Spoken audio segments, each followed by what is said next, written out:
নিত্য পণ্যের দাম স্থিতিশীল রাখতে নিয়মিত বাজার তদারকি করবেন শিক্ষার্থীরা। কারণ বাজারে সকালেই বাজার তদারকিতে আসে শিক্ষার্থীরা। নিত্য পণ্যের দাম নিয়ে কথা বলেন ক্রেতাদের সঙ্গে, পরে ব্যবসায়ীদের সঙ্গে কথা বলে পণ্য ক্রয়ের রসিদ যাচাই করলে কেউ দেখাতে পারলেও অধিকাংশ রসিদ দেখাতে পারেনি। সকালে কারণ বাজারে বাজার তদারকিতে এসে শিক্ষার্থীরা বলেন, সিন্ডিকেট ভেঙে দিব, সকল ধরনের চাঁদাবাজি বন্ধ থাকবে, কেউ যদি চাঁদাবাজি করতে আসে আমরা শক্ত হাতে প্রতিহত করব। ভালো থাকুক, আমরা চাই না সাধারণ মানুষরা আমাদের হেল্প করুক, সাধারণ মানুষরা কোনো ভোগান্তিতে থাকুক। আজকে আমরা দেখেছি সাধারণ মানুষরা 3 বেলা খাইতে পারে না। কেন? কারণ বাজারে দ্রব্যমূল্যের দাম এত বেশি যেখানে তারা সব কথা চেপেছিল। আজকে আমরা আসছি, সবাই আমাদেরকে বলতেছে বাবা তোমরা এগুলো দেখো, আমরা আর পারতেছি না। 180 করে মরিচ বিক্রি করবেন। এই ভাই আপনি কিনতে আসছেন? আচ্ছা আমি বলি, আপনারা হচ্ছে যে আলু, আমাদের বাংলাদেশে পর্যাপ্ত পরিমাণে আলু চাষ হয় এবং আমরা এই আলু এখন বাজার দেখছি কত করে বিক্রি করেন, 55-50 টাকা। কিন্তু এই আলু আমরা 15 টাকায় সর্বোচ্চ আমাদের দেশে, 15 টাকার উপরে আমাদের যাওয়া উচিত না। কিন্তু এই আলু যে হচ্ছে লিস্ট করে না, আলু 55 টাকা কেজি আর মরিচ এগুলো আমরা চাই, আমরা সিন্ডিকেট ভাঙার ব্যবস্থা করব, আড়ত মালিকদের ধরবো, ব্যবস্থা করবো। যদি ওখান থেকে আপনারা 20 টাকা কেজি কিনে আনতে পারেন, আপনারা কি 25 টাকা কেজি বিক্রি করবেন নাকি 40 টাকা বিক্রি করবেন? আমি 20 টাকা কিনলে আমার 2 টাকা খরচ আছে, খরচ আমি 1 টাকা লাভে 2 টাকা লাভে বিক্রি করব। এখন আপনারা অতিরিক্ত লাভের চিন্তা করবেন, ধরা খাবেন শিক্ষার্থীদের কাছে। তাই একটু মনে রাখবেন যেন আমাদের বাংলাদেশটা সুন্দর হয়। ভাই আপনি আমাদের কিনে দিলে আমরা বেচতে পারবো, আমাদের বাজার মনিটর করে দেন। আরে আজকে রসুন কত কেজি বিক্রি করছেন? হ্যাঁ, তো এটা যদি আমরা সিন্ডিকেট ভেঙে যদি দাম ওইখান থেকে আপনারা কম কিনতে পারেন, আপনারা কি কম বিক্রি করতে পারবেন? অতি লাভের যদি চিন্তা করেন তাহলে কিন্তু আমরা ব্যবস্থা নিব, ঠিক আছে? আমরা বলে গেলাম, যদি কাজ না হয় আমরা ব্যবস্থা নিব। তাই সর্বোচ্চ চেষ্টা করবেন জিনিস কম দামে বিক্রি করার।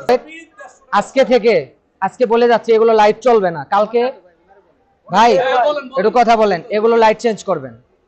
এগুলো লাইট কোনো বাজারে আমরা রাখবো না। এগুলো লাইট রাখে এগুলো কালার কি দেখা যাচ্ছে, কালার কেউ বুঝতে পারবে, মানুষকে ঠকানো যাবে না, চলবে না।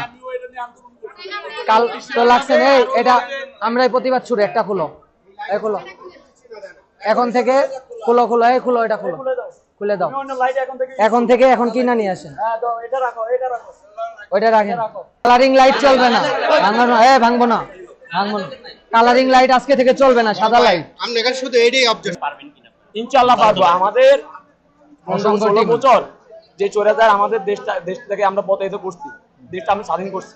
ইনশাআল্লাহ এটা আমাদের জন্য কোনো বিষয় না। বাংলা করব আমরা, নতুন বাংলা করব। দেশ স্বাধীন হয়েছে ইনশাআল্লাহ, দেশটা একটু টাইম লাগবে, ইনশাআল্লাহ। আপনি মেয়েদের, আমরা স্টুডেন্টরা নামলে তো হবে না, আমাদের সাধারণ জনগণ সাহায্য করতে হবে, সাহায্য প্রতিবাদ করতে হবে, কোনো কিছু ভাবে সম্ভব না। যেহেতু আমরা স্টুডেন্টরা এক থেকে স্বৈরাচার দূর করছি, তো দেশটা নতুন করে আমরা গড়বো ইনশাআল্লাহ। সবাই শুধু হ্যাঁ, জনসাধারণ থেকে অনেক সাপোর্ট পাচ্ছি, তারা অনেক দোয়া করতেছে, অনেক উৎসাহ দিচ্ছে। আমাদের সব দিক দিয়ে ওনাদের পজিটিভ এক্সপেকটেশন আছে। আর ওনারা হচ্ছে, আমি মনে করি যে ওনারা আমাদেরকে সাহায্য করতেছে, সহযোগিতা করতেছে। ওরাও চাই যে বাজারটা নিয়ন্ত্রণে থাকুক। আর আমরা শিক্ষার্থীরা বাংলাদেশের প্রতিটা জায়গায় টহল দিচ্ছি। আমরা যে কাজগুলো ছিল ভোক্তা অধিকারের, যেটা শেখ হাসিনার আমলে কোনো ভোক্তা অধিকার পারে নাই, তারা ব্যর্থ, কোনো জিনিসপত্রের দাম কমাইতে পারে না। আমরা শিক্ষার্থীরা অলরেডি এই বাজারে এসে মরিচ থেকে শুরু করে বিভিন্ন পণ্যের দাম আমরা যারা বেশি বিক্রি করতো আমরা কমিয়ে দিয়েছি। আমরা এই কার্যক্রম অব্যাহত রাখবো এবং আমরা আরো সামনে এগিয়ে যাব। আমরা সবাই মিলে সুন্দর একটা বাংলাদেশ গড়বো, যেখানে সবাই সুন্দর মতো বাঁচতে পারবে, কোনো দুর্নীতি থাকবে না, চাঁদাবাজি থাকবে না। উনি হচ্ছে আমাদেরকে মেনুটা দিল, ওইখানে ওনার পাল্লায় পার কেজিতে 106 টাকা করে পড়ে। তো আমরা হিসাব করলাম 5 কেজিতে 530 টাকা, উনি বিক্রি করতেছে 550 টাকা। That's it. উনি কিন্তু এই ব্যবসায়ীটা কিন্তু সৎ, আমরা ওনাকে অনেক জাস্টিফাই করছি। ইভেন কি আমরা এখানে যে নাম্বারটা ছিল যে আরো থেকে কল দিছে, ওনাদেরকে কল দিলাম কিন্তু ধরে নাই, বলতেছে আপনারা এই লোকেশনে গিয়ে দেখেন। উনি কিন্তু এখান থেকে যে পেঁয়াজটা যারা নিতেছে তারা অনেকে অন্য জায়গায় কিন্তু 5 কেজি 600 টাকা করে বিক্রি করতেছে। আমরা কিন্তু ওদের বিরুদ্ধে রুখে দাঁড়ালাম, কিন্তু ওনার পেঁয়াজ কিনা থেকে উনি 20 টাকা লাভ করতেছে। That's it. কিন্তু যারা 600 টাকা করে বিক্রি করতেছে, যারা মানুষের দুর্ভোগ সৃষ্টি করতেছে, তাদের বিরুদ্ধে আমরা রুখে দাঁড়ালাম। ছাত্ররা প্রতি জায়গায় বাধার সম্মুখীন হবে যেখানে দুর্নীতি হচ্ছে। দেখেন এই যে লিস্টটা, এরকম মেমো হচ্ছে আমরা কোথাও পাই নাই। ঠিক আছে। এখন আমাদের কোনো ব্যবসায়ী, বেশিরভাগ ব্যবসায়ীরা হচ্ছে মেমো দেখাইতে পারে না। ওরা বলছে যে আমাদেরকে মেমো দিচ্ছে না। কারা দিচ্ছে না? আড়ত মালিকরা। তো আমরা আজকে থেকে আড়ত মালিকদের ধরার এবং তাদেরকে বুঝানো, যদি না বুঝে আমরা শিক্ষার্থীরা যা করার অবশ্যই অ্যাকশন নেব। তো আমরা আজকে থেকে রাতের 9টায় আমরা আসবো, আবার আমরা আড়ত মালিকদের ধরবো। সাধারণ খুচরা বিক্রেতাদের থেকে আমরা আড়ত মালিকদের দিকে বেশি ঝুঁকবো এবং তাদের দেখবো যে তারা কেন মেমো দিচ্ছে না আর তারা সিন্ডিকেটটা কেন তৈরি করছে। আপনারা জানেন আমাদের বাংলাদেশে পর্যাপ্ত পরিমাণে খাবার চাষ হয়।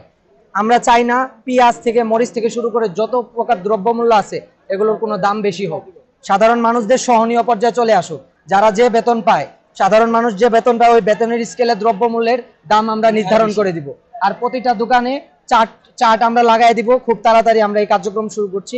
আপনারাও আমাদের সাথে থাকবেন এবং আমাদের সহযোগিতা করবেন, প্রচার করবেন। আমরা আরো সামনে এগিয়ে যাব। আমরা সবাই মিলে সুন্দর একটা বাংলাদেশ আপনাদেরকে উপহার দিব। টাকা করে বিক্রি করতেছেন পাইকারি মূল্য। এটা সাউন্ড। ভাই আপনি কি আড়ত মালিক বলছেন পেঁয়াজের? দেখেন এই যে ভাই, আমরা যখনই পরিচয় দিছি শিক্ষার্থী মাত্র কল দিছি একটা আড়ত মালিককে, কিন্তু কাইটা দিছে। ওরা যতই কাইটা দেখ, আমরা আপনাদেরকে জানিয়ে দিচ্ছি, ওরা তো বাংলাদেশের বাইরে যায় না শেখ হাসিনার মতো, ওরা বাংলাদেশে আছে। এবং আমরা জোর প্রতিবাদ গড়ে তুলবো শিক্ষার্থীরা। ওরা ফোন কয়বার কাইটা দিবে, আমরা রাতে ওদের আরোদের জায়গায় আমরা পদক্ষেপ নিব এবং আমরা যাব। আমরা শিক্ষার্থীরা যা করতে পারবো আমরা তাই করবো। আপনারা কেনার সময় সাবধান, 1 হালি লেবু 10 টাকা। আপনাদের কি বিষয় ওয়ার্নিং করে যাচ্ছি। 1 নাম্বার লাইট, এই লাইট নীল চলবে না, লাল নীল চলবে না, সাদা চলবে।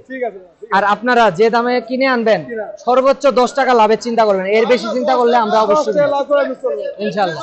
বৈষম্য বিরোধী ছাত্র আন্দোলনের শিক্ষার্থীরা মূল্য তালিকা না পাওয়া দোকানদারদের সতর্ক করার পাশাপাশি আরো বলেন, বাজার নিয়ন্ত্রণ রাখতে ভোক্তাদেরও সোচ্চার হতে হবে। দেশের পাতা, মুজাহিদুল ইসলাম, ঢাকা।